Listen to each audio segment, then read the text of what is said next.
untuk penurunan ada, bisa dikatakan hampir 50% juga ya. Kalau untuk pemboikotan yang dimaksud tadi juga kita berupaya mengalihkan ke produk yang benar-benar dari Indonesia gitu. Kan itu kan lebih baik dan lebih menguntungkan juga bagi orang Indonesia. Tapi kalau misalnya dari produk kayak semacam pro ke sana dari keuntungan itu juga kita berusaha untuk mengalihkan dulu untuk saat ini. Dari boikot ini 50% atau sampai 40% nguranginnya sama pembeli gitu. Jadi semua produk yang diboikot itu saya cuma ngabisin aja. Jadi nggak belanja lagi. Kok dampaknya pasti ada ya, karena kan pembeli itu biasanya membeli produk yang diboikot. Sekarang mereka akhirnya membatasi, jadi mereka tidak membeli produk yang telah diboikot itu gitu. Mereka mencari produk yang lain. Baru ya sekitar 45%-an.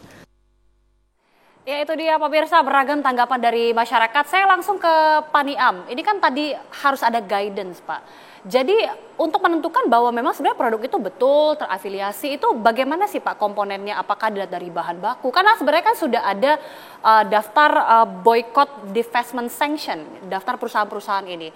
Bagaimana kemudian MUI sebenarnya apakah memang harus ada guidance untuk melist produk-produk ini? Ya, terima kasih. Setelah fatwa ini dikeluarkan tanggal 11 November 2023,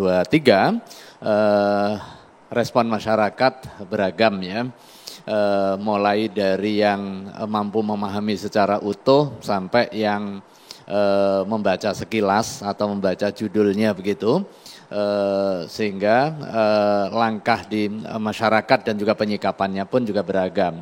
Berbagai pertanyaan, kemudian spekulasi-spekulasi terkait dengan implementasi fatwa ini juga muncul di tengah masyarakat. Karena itu secara khusus Majelis Ulama Indonesia menyusun Q&A terkait dengan fatwa ini sebagai guidance ya, bagaimana implementasi terkait dengan jenis produk yang diidentifikasi sebagai pelaku usaha yang pro agresi Israel, kemudian apakah ini memenuhi kriteria atau tidak, kemudian bagaimana orang yang bekerja di perusahaan yang diidentifikasi sebagai perusahaan yang terafiliasi dengan Israel, kemudian sampai kapan dan lain sebagainya. Termasuk juga kalau sudah punya produknya mau diapain. Nah, itu lengkap kita berikan penjelasan. Cuma memang fatwa MUI tidak merujuk kepada merek atau produk tertentu. Kita memiliki panduan dan juga pedoman. Begitu fatwa ditetapkan, tentu ada beberapa pertimbangannya ya. Pertimbangan kondisi faktual yang hari ini terjadi di Palestina, di mana genosida terjadi, kemudian tindak kezaliman terjadi, maka harus ada langkah-langkah. Nah, salah satu langkahnya adalah memutus kerjasama dengan pihak yang mendukung agresi Israel agar ada pesan bahwa agresi itu tidak dibenarkan dan di mana kita berdiri pun jelas. Tidak di dalam posisi yang di side pendukung agresi Israel. Ini poinnya sebenarnya ya. Kemudian yang berikutnya, tanggung jawab kita itu sejauh mana? Nah, di situ ada leveling tentu ya. Leveling terkait dengan pemegang policy politik misalnya, ya harus mendayagunakan kekuasaan politiknya untuk menghentikan perang, menghentikan agresi, dan memastikan pemihakan terhadap perjuangan kemerdekaan. Kalau di level pemegang saham misalnya, harus memastikan juga bahwa perusahaan kami, sekalipun dituduh misalnya pro-Israel, kami menyatakan tidak dengan deklarasi dan juga mendatangkan bukti-bukti. Nah, prinsipnya kalau apa yang ada di masyarakat itu tidak ada asap, tidak ada api, kira-kira begitu.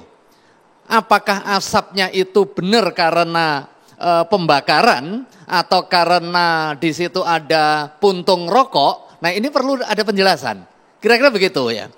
Masyarakat saya kira ketika membuat list ada kalanya didasarkan kepada informasi yang kredibel dari sumber pertamanya. Dari mana itu?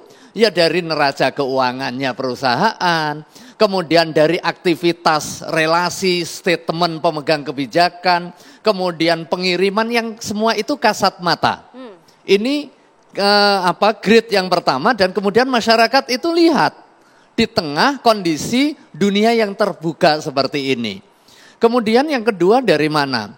Dari jejaring. Makanya masyarakat yang mengeluarkan list itu ada kalanya yang kredibel, ada kalanya yang memang ya sebagaimana informasi medsos yang ada kemungkinan salah, ada kemungkinan benar, sehingga harus ada langkah-langkah klarifikasi berikutnya. Ya, yang seperti sudah bertebaran juga waktu itu di media sosial. Betul, ada memang yang secara khusus mendalami, mengkaji, dan juga mengadvokasi terkait dengan gerakan yang disebut dengan BDS itu ya, boikot, divestasi, dan juga sanksi.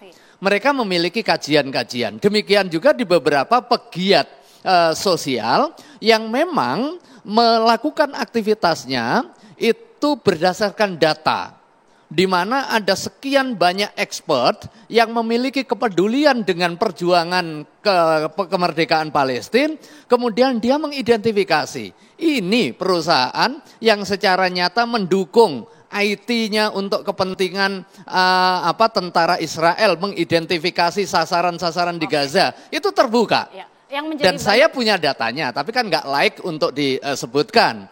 Dan itu dipasok oleh teman-teman yang memang punya ghirah di dalam konteks menghentikan perang. Salah satunya tentu dengan jihad model yang seperti ini. Dengan banyaknya daftar-daftar yang tadi sudah dikeluarkan, kan ada BDS juga, bahkan MUI juga tadi Pak Niam bahkan sudah mengatakan sudah melakukan ada Q&A juga, menganalisa juga. Apakah potensi salah sasaran ini cukup besar Pak, atau bahkan sudah mungkin ada Pak? Ya, terima kasih ya.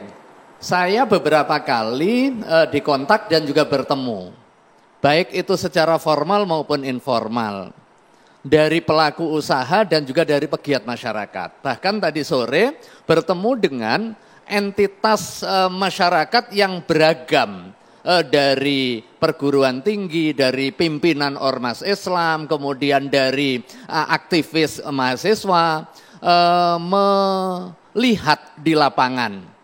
Lapangan tidak hanya di lingkungan Indonesia ya, ada teman-teman di Kairo, ada teman-teman di Washington, kemudian ada di Amsterdam dan lain sebagainya, memberikan persaksian. Sekaligus juga mengingatkan ya, jangan sampai kita menghukum orang yang nggak bersalah. Kira-kira begitu poinnya. Maka fatwa ini jangan sampai juga digunakan untuk menghukum orang yang nggak bersalah. Sekalipun itu sudah beredar di medsos. Makanya ketika ada perusahaan yang diidentifikasi oleh publik memiliki afiliasi terhadap agresi Israel atau yang mendukung agresi Israel dan ternyata tidak, ya sudah harus diklarifikasi. Oke. Waktu itu saya sampaikan, saya siap untuk kepentingan menemani klarifikasi itu. Jangan sampai menghukum orang yang nggak bersalah. Kira-kira, apalagi kemudian menggunakan justifikasi fatwa. Karena fatwa sekali lagi tidak menyebutkan nama produk, menyebutkan indikasi. Tidak mesti itu produknya dari negara A, negara B, negara C. Kalau toh produknya dari Depok sekalipun, sementara orang Depoknya ini memiliki kepedulian terkait dengan Israel untuk membantai Palestina, itu pun juga harus diputus. Saya mau minta tanggapan kira-kira langsung dari Pak Iwantono. Betul, setujukah mungkin dengan Pak Niam yang mengatakan kalau betul memang perusahaan itu tidak terlibat atau tidak terafiliasi, ya Mbok ya silakan saja bisa klarifikasi perusahaannya supaya tidak ada salah tafsir dan juga salah alamat lah istilahnya. Iya, saya kira prinsip hukum tadi kan sudah saya nyatakan ya. Jangan menghukum orang yang tidak bersalah. Itu prinsip utama di dalam hukum. Nah, oleh karena itu, siapa yang sebenarnya nggak bersalah dan siapa yang bersalah ini kan harus clear, begitu. Oleh karena itulah sebenarnya kita juga sedang menanyakan kepada perusahaan-perusahaan yang kemudian mengeluhkan terjadinya yang merasa dia jadi korban gitu ya. Yang tentu kita tidak bisa sebut ya. Dan kita minta atau tolong Anda jelaskan sebenarnya letak tidak menjadi terafiliasi ya. Pengertian terafiliasi ini kan juga definisinya masih sangat luas ya. Sehingga Tanggapan dari kemudian, perusahaan-perusahaan itu? Kenapa? Tanggapan dari perusahaan-perusahaan itu? Oh ya tentu mereka akan mau gitulah. Dan dari sini sebenarnya kita sudah menyiapkan ya, mungkin sudah dikirim surat kepada pemerintah ya untuk segera juga mengambil inisiatif ya. Kemudian mereka bisa menampung ini loh sebenarnya yang terdampak itu perusahaannya kayak begini, kondisinya kayak begini, pemiliknya siapa, supply chain-nya kayak apa, pengadaan bahan bakunya kayak apa. Dan kalau ini kemudian mengalami kemunduran, apa dampaknya kepada dua hal. Pertama, ada nggak dampak efektif menekan Israel? Itu yang penting ya. Karena itu adalah sebenarnya boikot atau apa itu kan tool. Tujuan utamanya kan menghentikan agresi kemanusiaan, itu tujuan utamanya. Bukan boikotnya, boikot itu sebagai alat. Gitu. Nah sekarang efektif nggak itu ke sana? Kalau ternyata tidak efektif, sementara perusahaan ini lebih banyak mempekerjakan orang Indonesia, lebih banyak ini, kan berarti dampak negatifnya malah kepada kita. Nah ini yang perlu dibuat clear ya. Dan saya terima kasih kalau misalnya MUI kemudian nanti bisa memfasilitasi sebuah sosialisasi.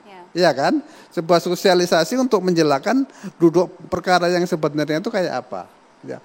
Waralaba juga ada waralaba yang kemudian lokal. Kalau waralaba lokal semuanya dari lokal gitu kan. Dan ini juga menciptakan. Tapi kalau waralaba asing ya, apakah dia memang mendukung? Apakah dia punya koneksi langsung? Apakah dia mendukung?